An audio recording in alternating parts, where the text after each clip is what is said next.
শুভেচ্ছা আমন্ত্রণ দুপুরে বাংলাদেশে। শুরুতেই শিরোনামগুলো জানাবো।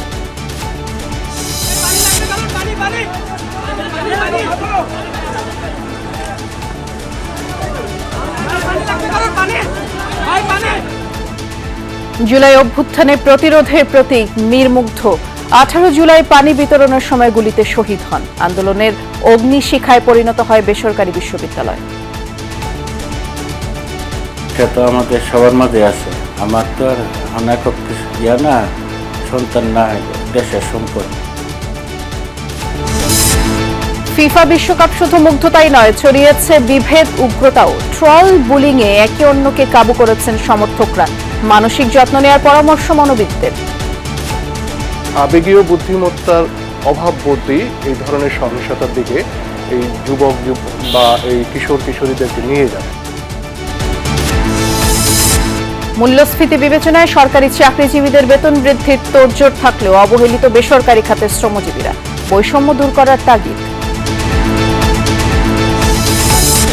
সদস্য দেশগুলোর মধ্যে সড়ক যোগাযোগ ও ব্লু ইকোনমি সম্প্রসারণে কাজ করছে বিমস্টেক। যমুনা টেলিভিশনকে মহাসচিব। বৈশ্বিক সংকট সমাধানে আঞ্চলিক সহযোগিতা জোরদারের পরামর্শ। হাম উপসর্গে সিলেটে আরও 3 শিশুর মৃত্যু। চট্টগ্রামে বাড়ছে ডেঙ্গু আক্রান্তের সংখ্যা। জুলাইয়ের 17 দিনে আক্রান্ত 231 জন। অনশনরত পরিবেশ কর্মী সোনাম ওয়াংচুককে পুলিশের তুলে নিয়ে যাওয়ার ঘটনায় আন্দোলনে নতুন মোড়। এখন মোদির পদত্যাগ চায় ককরোচ জনতা পার্টি।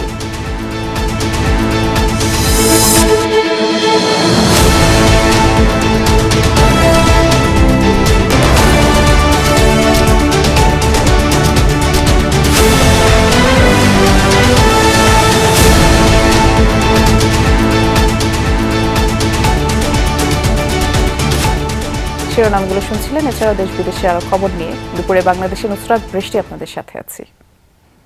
পানি লাগবে, পানি, মাত্র 3টি শব্দ, কিন্তু সেই আর্তনাদ আজও বয়ে বেড়ায় একটি প্রজন্মের স্মৃতি। সেটি শুধু মৃত্যুর আগে এক তরুণের শেষ আবেদন ছিল না, ছিল মানবতার এক অমর প্রতীক।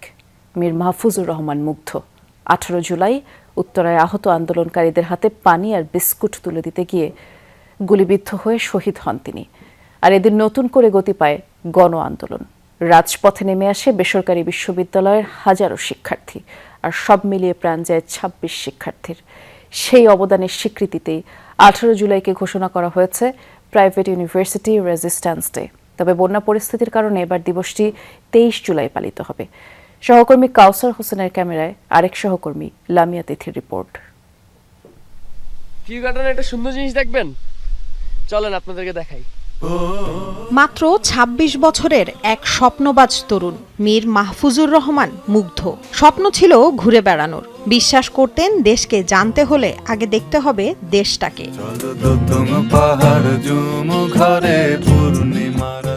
2024 সালের কোটা বিরোধী আন্দোলনে শুরু থেকেই ছিলেন সক্রিয়। হাতে ছিল না কোনো অস্ত্র, ছিল শুধু আহতদের জন্য পানি, বিস্কুট আর মানবিকতার হাত।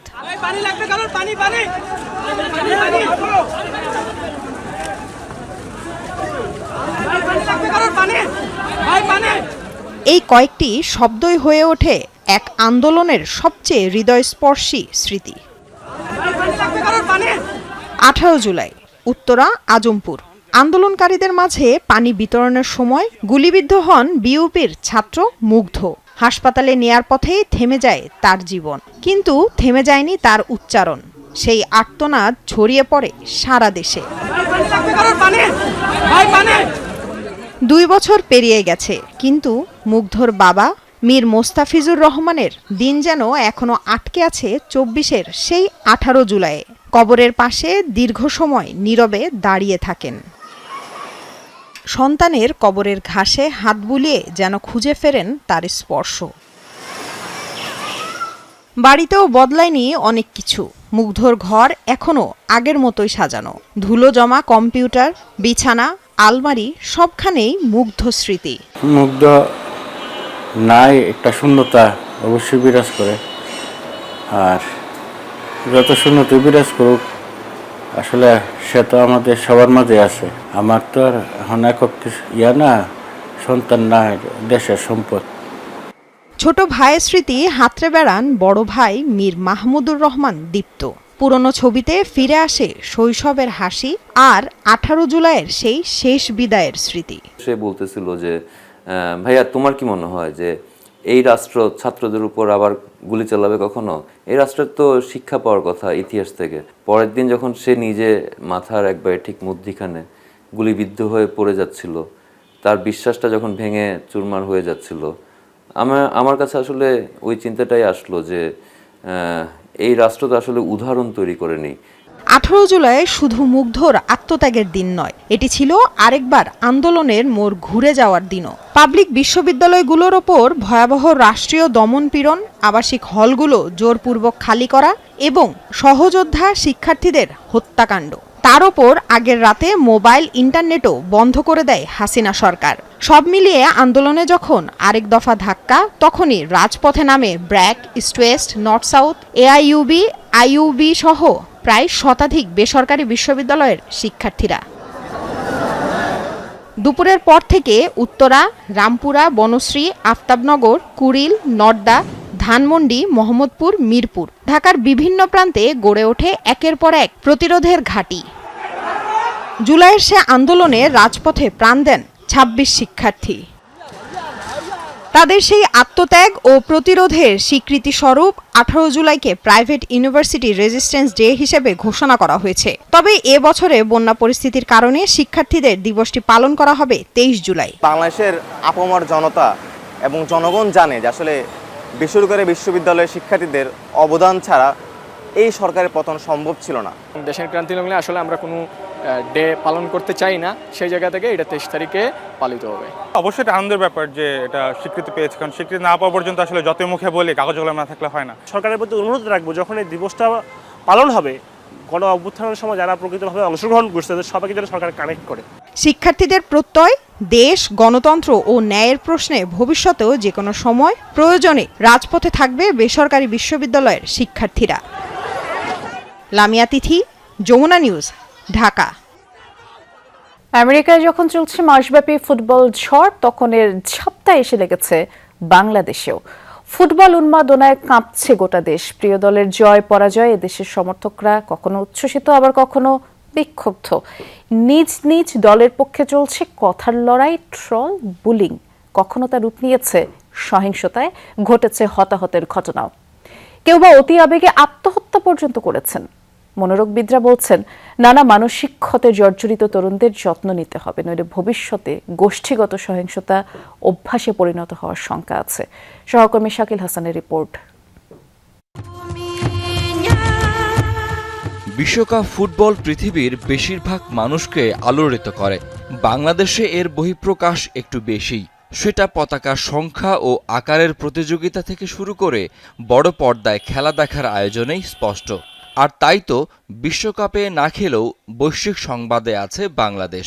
এদেশের ফ্যানদের খবর জানে সাও পাওলো অথবা বুয়েন্স এরিসের ফুটবলাররাও। উল্টো দিকে এর অন্ধকার দিকও আছে। প্রিয় দলের প্রতি সমর্থন শুধু মুগ্ধতায় সীমাবদ্ধ থাকে না, কখনো কখনো তা উগ্রতায় রূপ নেয়। নিজ দলের জয় বা অন্য দলের পরাজয়ে আনন্দ বা বেদনার বহিঃপ্রকাশ কখনো কখনো মাত্রা ছাড়িয়ে যায়, রূপ নেয় সহিংসতায়। এই যেমন গত 7 জুলাই রাতে কুমিল্লার এক ব্রাজিল সমর্থককে পিটিয়ে হত্যার ঘটনা ঘটেছে। প্রিয় দলের পরাজয়ে আত্মহত্যার ঘটনাও আছে। এতে করে আনন্দ পরিণত হয় বিষাদে। কেন এমন করেন সমর্থকরা? হেরে যাওয়া মানে সবকিছু শেষ। তখনই তারা এই তীব্র হতাশা থেকে এমন আচরণগুলো করে নিচ্ছে যেটা সামাজিকভাবে গ্রহণযোগ্য না, এবং এই সংঘাতগুলো অনেকাংশে কিন্তু তার কারণেই হচ্ছে। আবেগীয় বুদ্ধিমত্তার অভাববোধই এই ধরনের সহিংসতার দিকে এই যুবক বা এই কিশোর কিশোরীদেরকে নিয়ে যাচ্ছে। একসঙ্গেই হয়তো খেলা দেখছেন বাসায়, অফিসে বা বাইরে বড় পর্দায়। ভিন্ন দল সমর্থনের কারণে ভিন্ন মত হতেই পারে, হতে পারে খুনসুটিও। কিন্তু তাই বলে ব্যক্তিগত কাদা ছোড়াছুড়ি, গালাগালি, এমনটা বিশ্বকাপ চলাকালীন দেখা গেছে অহরহ। যাদেরকে সাপোর্ট করতেছে তাদের প্রতি অন্ধ একটা ভক্তির কারণে। আমি পার্সোনালি আর্জেন্টিনা করি, তবে তাই বলে যে ব্রাজিলের সমর্থকদেরকে নিচু করে কথা বলবো, এটাকে আমি আসলে সাপোর্ট করি না। মজা নেওয়াটা নর্মাল, সবাই কোনো একটা জিনিস নিয়ে কোনো কিছু হইলেই মজা নেয়, বাট আমাদের দেশে কেন জানি সব কিছু নিয়ে খুব বেশি বাড়াবাড়ি হয়। সামাজিক যোগাযোগ মাধ্যম ব্যবহার করে শুধুমাত্র ভিন্ন দল সমর্থনের কারণে বন্ধুকে আনফ্রেন্ড, ব্লক করার ঘটনাও ঘটেছে। ট্রল, মিম, কুরুচিপূর্ণ বাক্য ব্যবহার করতেও ছাড়ছেন না অনেকে। অথচ বিশ্বকাপ শেষে হয়তো সেই বন্ধু সহকর্মীর সঙ্গেই মিশতে হবে, কাজ করতে হবে। কিছু দর্শক থাকবে বা কিছু মানুষ থাকবে যারা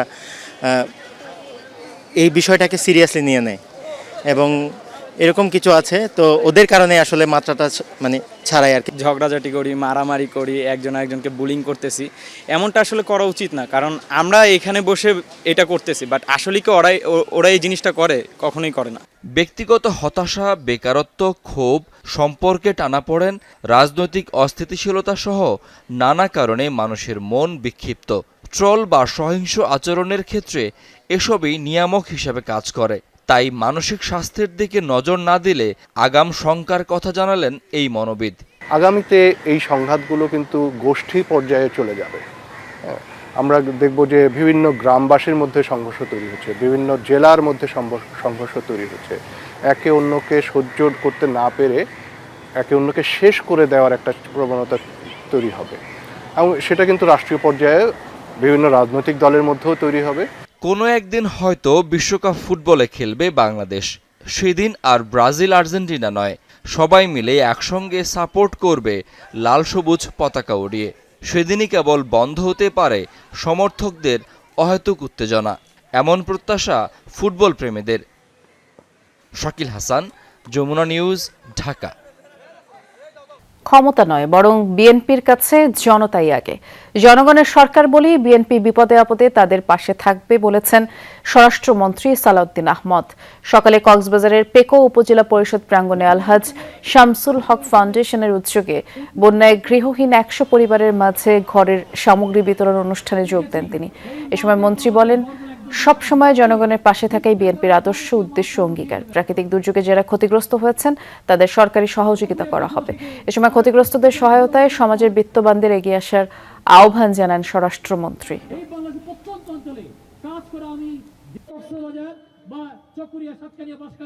আমরা জনগণের সরকার, জনগণের দ্বারা নির্বাচিত সরকার, জনগণের জন্য সরকার। সেই জন্য আমরা জনগণের বিপদে আপদে সবসময় আমরা জনগণের পাশে থাকব। এটা আমাদের আদর্শ, এটা আমাদের উদ্দেশ্য, এটা আমাদের অঙ্গীকার। সরকারি চাকরিজীবীদের বেতন বৃদ্ধিতে শুরু হয়েছে দৌড়ঝাঁপ। সরকারের অন্তর্মহলে চলছে চুলচেরা বিশ্লেষণ। তবে বেসরকারি চাকরিজীবীদের কি হবে আসলে? প্রাতিষ্ঠানিক ও অপ্রাতিষ্ঠানিক খাতের কোটি কোটি মানুষের বেতন নির্ধারণ ও সমন্বয়ের দিকে নজর নেই, যার ফলে মূল্যস্ফীতির সঙ্গে যুদ্ধ করে বিপুল সংখ্যক জনগোষ্ঠীর বেঁচে থাকাই কঠিন। বিশ্লেষকরা বলছেন, টেকসই উৎপাদন ব্যবস্থা প্রতিষ্ঠার জন্য ব্যক্তি খাতের কর্মীদের যথাসময়ে বেতন ভাতা বৃদ্ধি করা জরুরি। সহকর্মী রিমন রহমানের রিপোর্ট। প্রতি মুহূর্তে আছে অঙ্গ হারানোর ঝুঁকি, কিন্তু সবকিছু তুচ্ছ ভেবেই বেঁচে থাকার জন্য কর্মে মনোযোগ। সকাল থেকে সন্ধ্যা পর্যন্ত এমন কর্মস্থলে শ্রম বিক্রি করেন এক একজন শ্রমিক। ঝুঁকি বিবেচনায় কি মেলে পারিশ্রমিক? জীবনের মায়া তুচ্ছ করে হাড় ভাঙা খাটুনির পরও দেয়া হয় না প্রাপ্য। চলনা সংসার পূরণ হয় না ন্যূনতম চাহিদা। একটু বাড়া দিলে, একটু সোনজরে তাকাইলে বউ বাচ্চা লয়ে চলতে পারি, কিস্তিতে উঠে চলতে হয়। বড় করে কিস্তি একটা শেষ করতে পারি না, আরেকটা লওয়া লাগে। চলা যায় না, যে আমি 12-13 হাজার টাকায় আমি হয় না কিছু। এই কর্মে নিয়োজিত এক একজন শ্রমিক দিনভিত্তিক মজুরি পাচ্ছেন 400 থেকে 600 টাকা। অথচ সমিল শিল্পে কর্মরত মিস্ত্রি বা অপারেটরের দিনভিত্তিক ন্যূনতম মজুরি নির্ধারণ হয়েছে 1075 টাকা। 2021 সালে গেজেট করে এই বেতন নির্ধারণ করে নিম্নতম মজুরি বোর্ড। প্রাতিষ্ঠানিক খাতের মধ্যে টেকসই ও সুশৃঙ্খল খাত তৈরি পোশাক শিল্প। এই খাতই নিশ্চিত করেছে বিপুল সংখ্যক মানুষের কর্মসংস্থান, কিন্তু বেতন এবং সুবিধা দেয়া নিয়ে আছে নানা অভিযোগ। পে কমিশন বেড়ে যায় তাহলে শ্রমিকের আর কোনো উপায় থাকবে না, তারা রাস্তায় নামবি, কারণ জিনিসপত্রের দাম বেড়ে যাবে। এখন আপনি বাজারে গেছেন 2000 টাকা পকেট নিয়ে, আমি যাব 500 টাকা নিয়ে। তাহলে এই যে বৈষম্য, একটা ন্যাশনাল মিনিমাম ওয়েজ কমিশন করা দরকার এবং তার একটা ন্যাশনাল স্ট্যান্ডার্ড তৈরি করা দরকার।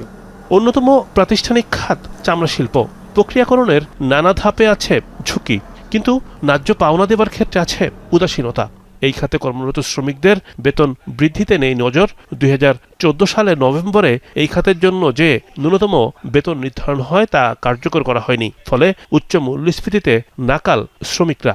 সর্বনিম্ন মজুরিটা কিন্তু আমরা অলরেডি কনফার্ম করছি, তো বাকিটা আমাদের এটা হচ্ছে যে এখন ইমপ্লিমেন্টেশন। 50% বা তার একটু বেশি ট্যানারি কিন্তু এই যে নিম্নতম মজুরিটা বাস্তবায়ন করতেছে, বাকি ট্যানারিগুলি এখনও সেই সাইকেলের ভিতরে আসে নাই। তবে আমরা এই বছর চেষ্টা করতেছি within this year or next year.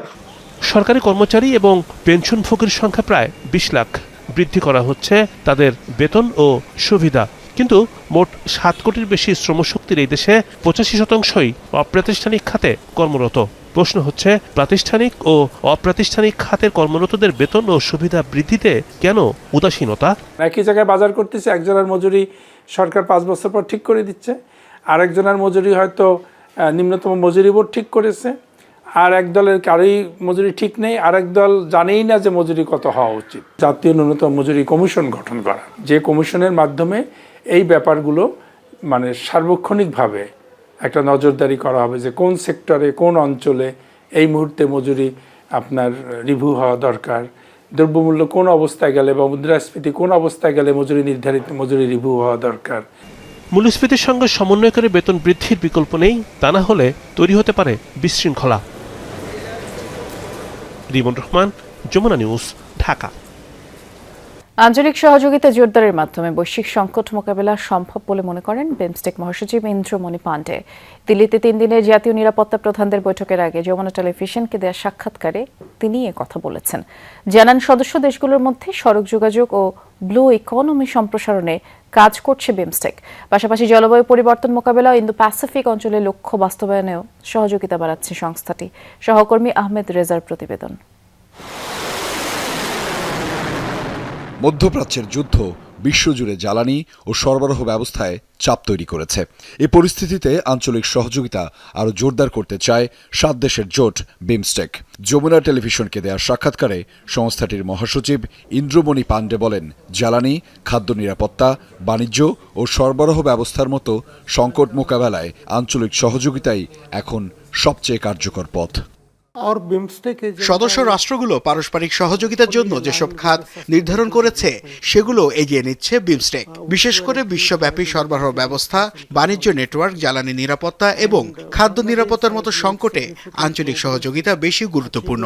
আমি মনে করি বৈশ্বিক বহুপাক্ষিক প্রতিষ্ঠানগুলো এখন নানা চাপ ও আর্থিক সীমাবদ্ধতায় রয়েছে, তাই আঞ্চলিক সহযোগিতাই সদস্য রাষ্ট্রগুলোর জন্য আরও কার্যকর ও বাস্তবসম্মত পথ।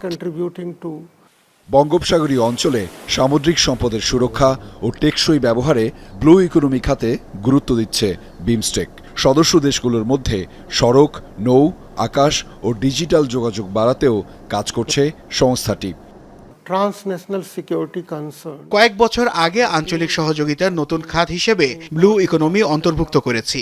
এর মাধ্যমে সদস্য রাষ্ট্রগুলোর মধ্যে সহযোগিতা বাড়বে। 2022 সালে সদস্য রাষ্ট্রগুলো পরিবহন সংযোগের একটি মাস্টার প্ল্যান অনুমোদন করে। গত বছর এশীয় উন্নয়ন ব্যাংকের সহযোগিতায় সেটি পর্যালোচনা করা হয়। দেখা গেছে পরিকল্পনাভুক্ত প্রায় 60% প্রকল্প ইতোমধ্যে বাস্তবায়িত হয়েছে।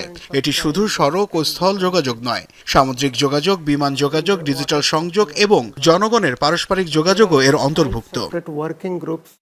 জলবায়ু পরিবর্তনের প্রভাব মোকাবেলা, দুর্যোগ ব্যবস্থাপনা, জ্বালানি দক্ষতা বৃদ্ধি এবং কার্বন নিঃসরণ কমাতেও সদস্য দেশগুলোর সঙ্গে কাজ করছে বিমস্টেক। বিমস্টেকের সব সদস্যই জলবায়ু ও আবহাওয়ার পরিবর্তনের নেতিবাচক প্রভাবে শিকার। এই সংকট মোকাবেলায় অভিযোজনমূলক উদ্যোগ গ্রহণের পাশাপাশি জ্বালানি দক্ষতা বৃদ্ধি এবং কার্বন নিঃসরণ কমানোর কাজও চলছে। এছাড়া দুর্যোগ ব্যবস্থাপনা নিয়েও আমাদের একটি স্বতন্ত্র সহযোগিতা খাত রয়েছে। সদস্য দেশগুলোর মধ্যে কার্যকর আঞ্চলিক সহযোগিতা গড়ে তুলতে পারলে তা ইন্দো প্যাসিফিক অঞ্চলের লক্ষ্য বাস্তবায়নে ভূমিকা রাখবে। ইন্দ্রমণি পাণ্ডে বলেন, শুধু বাংলাদেশ নয়, সদস্যভুক্ত 7টি দেশের জনগণের কল্যাণ ও উন্নয়নেই কাজ করে যাচ্ছে বিমস্টেক। আহমেদ রেজা, যমুনা নিউজ, ঢাকা। রাজধানীর মতিঝিল এলাকার শীর্ষ সন্ত্রাসী তানিম রেজা বাপ্পিকে তার 4 সহযোগী সহ গ্রেফতার করেছে পুলিশ। তাদের কাছ থেকে উদ্ধার করা হয়েছে 3টি বিদেশি অস্ত্র সহ 5 রাউন্ড গুলি। গত কয়েক মাস ধরেই মতিঝিল সবুজবাগ এলাকায় যে সকল অপরাধ কর্মকাণ্ড হয়েছে তার বেশিরভাগ অপরাধের সাথে বাপ্পি ও তার সহযোগীদের জড়িত থাকার তথ্য পেয়েছে পুলিশ। পরে শুক্রবার মতিঝিল এলাকায় অভিযান চালিয়ে তাদেরকে গ্রেফতার করা হয়। পরে প্রাথমিক জিজ্ঞাসাবাদে পাওয়া তথ্যের ভিত্তিতে শীর্ষ সন্ত্রাসী বাপ্পির কথিত অফিস থেকে উদ্ধার হয় একটি বিদেশি রিভলভার, 2টি বিদেশি পিস্তল সহ 5 রাউন্ড গুলি। পুলিশ জানায় সন্ত্রাসী বাপ্পির বিরুদ্ধে হত্যা চেষ্টা, মাদক, নারী নির্যাতন সহ বিভিন্ন থানায় অন্তত 7টি মামলা রয়েছে। এর আগেও বিভিন্ন মামলায় তাকে গ্রেফতার করা হলেও জামিনে বেরিয়ে আবারও অপরাধ কর্মকাণ্ড চালাতো বাপ্পি। 3টা মামলার মধ্যে হচ্ছে আজকে একটা মামলা হয়েছে অস্ত্র আইনের, আর একটা মামলা রেকর্ড হয়েছে হচ্ছে অ্যাটেম্পট টু মার্ডার, আর একটা মামলা হয়েছে চাঁদাবাজি মামলা, যেটা ব্যবসায়ীর দোকানে যে গুলি করেছিল। তো এই 3টা ঘটনার যোগসূত্রের প্রেক্ষিতে আমরা এই মোট 5 জনকে গ্রেপ্তার করেছি। দেশে প্রতি বছর প্রায় 5,000 শিশু জন্মগতভাবে ঠোঁটকাটা ও তালুকাটা সমস্যার সম্মুখীন হয়।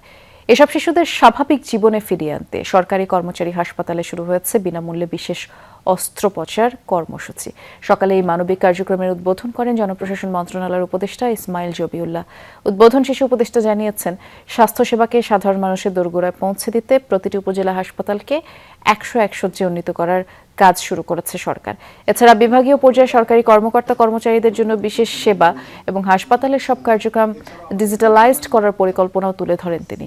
জন্মগত ত্রুটি সম্পর্কে সচেতনতা বাড়ানো এবং সময়মতো অস্ত্রোপচার নিশ্চিত করতে সরকারের সমন্বিত উদ্যোগের কথা জানান ইসমাইল জবিউল্লাহ। বিনামূল্যে অস্ত্রোপচারের উদ্বোধন শেষে সরকারি কর্মচারী হাসপাতালের কল সেন্টারের উদ্বোধন করেন তিনি। চট্টগ্রাম বন্দরের এনসিটি, সিসিটি সহ অন্যান্য স্থাপনা বিদেশি প্রতিষ্ঠানকে ইজারা দেওয়ার সিদ্ধান্তের প্রতিবাদে প্রতীকী গণ অনশন পালন করেছে বন্দর রক্ষা কমিটি। সকাল 11টা থেকে চট্টগ্রাম প্রেস ক্লাবের সামনে গণ অনশনে বসেন বন্দর শ্রমিক সহ বিভিন্ন পেশার মানুষ। বক্তারা বলেন, যদি ইজারা দেওয়ার প্রক্রিয়া থেকে সরকার সরে না আসে তবে হরতাল, অবরোধ, বন্দর অচল করে দেওয়ার মতো কঠোর কর্মসূচির দিকে যাবেন তারা। জানান, সবশেষ অর্থ বছরের সর্বোচ্চ আয়ের রেকর্ড করেছে বন্দর। তবে কার স্বার্থে ইজারার কথা ভাবছে সরকার, এমন প্রশ্ন রাখেন বক্তারা। বিকেল 4টা পর্যন্ত এই প্রতীকী গণ অনশন চলবে।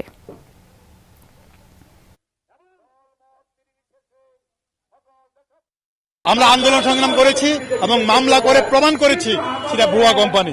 একটি মাত্র বন্দর, চট্টগ্রাম বন্দর। এই বন্দর যদি ব্রিটিশরা চলে যায় আমাদের অর্থনৈতিক এবং নিরাপত্তার ঝুঁকিতে পড়বো আমরা। ওনারা যে ডিপি ওয়ার্ল্ডের সাথে নিজেদেরকে সম্পৃক্ত করে বন্দরটাকে ডিপি ওয়ার্ল্ডের হাতে তুলে দিতে চায়, এই জন্য দেশবাসীকে মিথ্যা তথ্য দিয়ে আমাদের আন্দোলন সংগ্রামটাকে বিপদগামী করার জন্য এই কথাটা বলছে। গত 24 ঘন্টায় হামের উপসর্গ নিয়ে সিলেটে আরও 3 শিশুর মৃত্যু হয়েছে। এ নিয়ে জেলায় হাম ও উপসর্গে মৃতের সংখ্যা 99 জনে দাঁড়ালো। নতুন করে হাসপাতালে ভর্তি হয়েছে 66 জন। হাম আক্রান্ত রোগীদের ভিড় রয়েছে ময়মনসিংহ, বরিশাল, চট্টগ্রাম, খুলনার বিভিন্ন হাসপাতালে। কোথাও কোথাও আইসোলেশন ওয়ার্ডে শয্যা সংকট রয়েছে। ছোঁয়াচে এই রোগ নিয়ন্ত্রণে না আসায় উদ্বেগ বাড়ছে অভিভাবকদের। তবে হাম নিয়ে আতঙ্কিত না হওয়ার আহ্বান জানিয়েছেন চিকিৎসকরা। টানা বর্ষণ ও জলাবদ্ধতার প্রভাব কাটতে না কাটতেই চট্টগ্রামে বাড়ছে ডেঙ্গু আক্রান্তের সংখ্যা। চলতি বছরের প্রথম 6 মাসের তুলনায় জুলাই মাসেই সংক্রমণের গতি বেড়েছে উল্লেখযোগ্য হারে। শুধু 6 থেকে 17 জুলাই পর্যন্ত এই 12 দিনেই 174 জন আক্রান্ত হয়েছেন। চিকিৎসকরা বলছেন, এবার ডেঙ্গুর উপসর্গে কিছুটা পরিবর্তন দেখা যাচ্ছে। তাই একদিনের জ্বর হলেও অবহেলা না করে দ্রুত পরীক্ষা করিয়ে প্রয়োজনীয় চিকিৎসা নেওয়ার পরামর্শ। টানা বেশ কিছুদিনের ভারী বৃষ্টির পর চট্টগ্রামে বাড়ছে ডেঙ্গু আক্রান্তের সংখ্যা। প্রতিনিয়ত রোগীর চাপ বাড়ছে চট্টগ্রাম মেডিকেল কলেজ হাসপাতালের ডেঙ্গু ওয়ার্ডে। কদিন আগেও রোগী শূন্য থাকা 50 শয্যার ওয়ার্ড এখন রোগীতে পরিপূর্ণ। প্রতিদিনই মহানগর সহ আশপাশের জেলা উপজেলা থেকে নতুন রোগী ভর্তি হচ্ছেন। একদিন গায়ে জ্বর ছিল না, হঠাৎ বমি আর পেট ব্যথা। জ্বর থেকে গা ব্যথা, মানে সব কিছু কামড়াইতেছে। কামড়ানোর পরে তারপরে এখানে আসিয়া আমরা ভর্তি হয়েছি। সাধারণত জ্বর উঠছে, গায়ে ব্যথা, মাথা ব্যথা, ভর্তি করলাম এখন। ডেঙ্গু পরীক্ষা দিয়েছিলাম, এখানে রিপোর্টে আসে নাই, এরপর আবার বাইরে যখন গেছে আবারও নিয়েছে না, ডেঙ্গু পরীক্ষাটা দিয়ে আবার এখানে রিপোর্ট আসছে ডেঙ্গু আসছে। ওয়ার্ডে ভর্তি হওয়া রোগীদের অধিকাংশই নগরীর বিভিন্ন ওয়ার্ডের বাসিন্দা। এছাড়া রাঙ্গুনিয়া, রাউজান, মিরসরাই সহ আশপাশের উপজেলা থেকেও আসছেন ডেঙ্গু আক্রান্তরা। সিভিল সার্জন কার্যালয়ের তথ্য মতে 6 জুলাই থেকে 17 জুলাই চট্টগ্রামে 174 জন ডেঙ্গুতে আক্রান্ত হয়েছেন। টানা বৃষ্টিতে জমে থাকা পানিতে এডিস মশার বংশবিস্তার বাড়ছে আক্রান্তের সংখ্যাও। জ্বর সে পুরো শরীর ব্যথা, তারপরে চেক আপ করার পরে ডাক্তার করার পর সে ডেঙ্গু হয়েছে। আমি তো রিয়াজুদ্দিন বাজার থাকি, এখানে তো মানে মশার অনেক সমস্যা, হয়তো মশার ওই স্প্রে করে না, সেজন্য মানে কি মশায় কামড়াতে পারে। আমরা মিলের সাথে ডাক্তার দেখাইছি, ওখানে রক্ত বমি হয়েছে, সিরিয়াস পাতলা পায়খানা হয়েছে।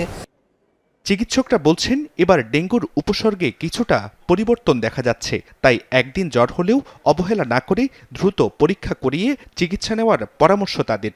এই মুহূর্তে যে সমস্ত ডেঙ্গির পিকুলারিটিস মানে গত বছর চেয়ে পার্থক্য দেখতে পাচ্ছি, একদিন জ্বরও ডেঙ্গি হতে পারে, তো এটা আমাদের মাথায় রাখতে হবে। আর যেহেতু এখন বর্তমানে বর্ষার কারণে পানি সব জায়গায় বেড়ে গেছে, যাতে আমরা পানি জমে না থাকে।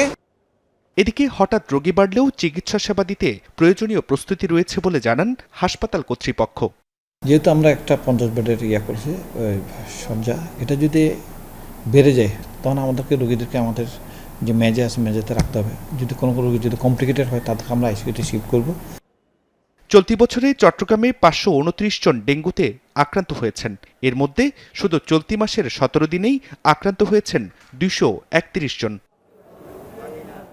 জুবাইর রিফাত, যমুনা নিউজ, চট্টগ্রাম।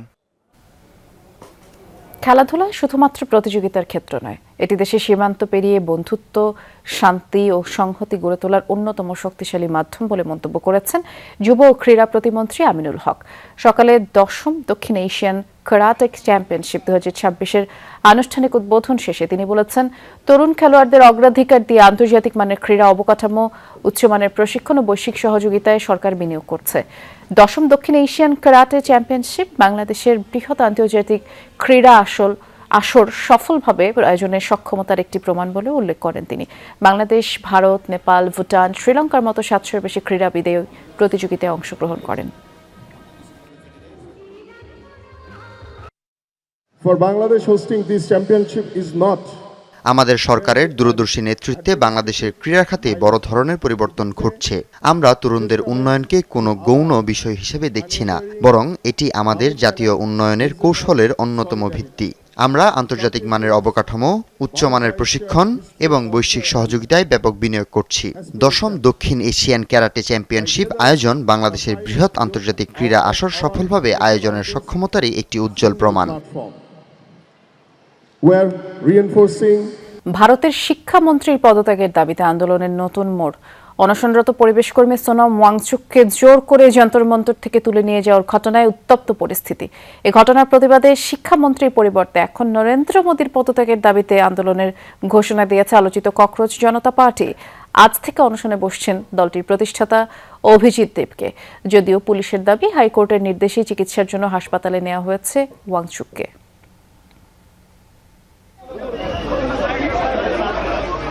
দিল্লির যন্তর মন্তরে হঠাৎ উত্তেজনা। 20 দিন পেরিয়ে যখন 21তম দিনে আলোচিত পরিবেশবিদ ও সমাজকর্মী সোনাম ওয়াংচুকের অনশন, তখন সাদা পোশাকে তাকে জোর করে তুলে নিতে যন্তর মন্তরে পুলিশ। বিক্ষোভকারীদের বাধার মুখে পড়েন তারা, তৈরি হয় বিশৃঙ্খল পরিস্থিতি। নিরাপত্তা বাহিনীর এমন আচরণে ক্ষোভ ছড়িয়েছে আন্দোলনকারীদের মাঝে। তাদের অভিযোগ, 20 জুলাইয়ের নির্ধারিত পার্লামেন্ট অভিমুখে পদযাত্রা রুখে দিতেই গুন্ডার মতো আচরণ করেছে পুলিশ। পুলিশের বেশে থাকা গুন্ডারা গালিগালাজ করতে করতে সোনাম স্যারকে টেনে হিচড়ে নিয়ে যায়। একজন 60 বছর বয়সী মানুষ, যিনি টানা 20 দিন ধরে অনশন করছেন, তাকে দিল্লি পুলিশ জোরপূর্বক নিয়ে গেল। তাকে কোথায় নিয়ে যাওয়া হয়েছে সে বিষয়ে আমাদের কোনো ধারণাই নেই। এরা আসলে পুলিশ কর্মকর্তা নয়, এরা হলো আরএসএস এর গুন্ডা। প্রতিবাদে শনিবার থেকে অনির্দিষ্টকালের অনশনের ঘোষণা দিয়েছেন ককরোচ জনতা পার্টির প্রতিষ্ঠাতা অভিজিৎ দীপকে। জানান, এ ঘটনার পর আর শিক্ষামন্ত্রী নয়, প্রধানমন্ত্রী নরেন্দ্র মোদীর পদত্যাগ চাইবেন তারা। তারা যদি মনে করে যে সোনাম স্যারকে সরিয়ে দিলেই এই আন্দোলন শেষ হয়ে যাবে তবে ভুল করছে। এতদিন ধর্মেন্দ্র প্রধানের পদত্যাগের দাবি করছিলাম, কিন্তু এই জঘন্য ঘটনার পর এখন নরেন্দ্র মোদীর পদত্যাগ চাইব। এদিকে পুলিশের দাবি, আদালতের নির্দেশেই সোনাম ওয়াংচুককে হাসপাতালে নেওয়া হয়েছে। বিক্ষোভকারীদের বিরুদ্ধে কোনো প্রকার বল প্রয়োগ করা হয়নি বলেও দাবি তাদের। হাইকোর্ট के आदेशानुसार চিকিৎসার জন্য সোনাম ওয়াংচুককে এখান থেকে একটি সরকারি হাসপাতালে স্থানান্তর করা হয়েছে। মাননীয় হাইকোর্টের নির্দেশ অনুযায়ী এবং বিশেষজ্ঞ চিকিৎসকদের পরামর্শেই এই পদক্ষেপ নেওয়া হয়েছে। এখানে লাঠিচার্জ বা শক্তি প্রয়োগের কোনো ঘটনা ঘটেনি। সোনাম ওয়াংচুককে জোর করে হাসপাতালে নেওয়ার ঘটনায় বিজেপি সরকারকে তুলোধুনো করছে কংগ্রেস সহ অন্যান্য বিরোধী দলগুলো। মুস্তফা মাহমুদ, যমুনা নিউজ। যুক্তরাষ্ট্রকে নতুন আলটিমেটাম দিল ইরান। আর 2 থেকে 3 দিন হামলা অব্যাহত রাখলে পূর্ণ মাত্রার ধ্বংসাত্মক যুদ্ধ শুরু করবে তেহরান। নিরাপদ থাকবে না বিশ্বের কোনো রাজনৈতিক সীমান্তই। এমন সময়ে এই হুঁশিয়ারি যখন যুদ্ধবিরতি ভেস্তে দিয়ে ইরানে অভিযানের পরিধি বাড়িয়েছে যুক্তরাষ্ট্র। মধ্যপ্রাচ্যের মার্কিন ঘাঁটিগুলোয় জোরদার হামলা চালিয়ে জবাব দিয়ে যাচ্ছে তেহরানও।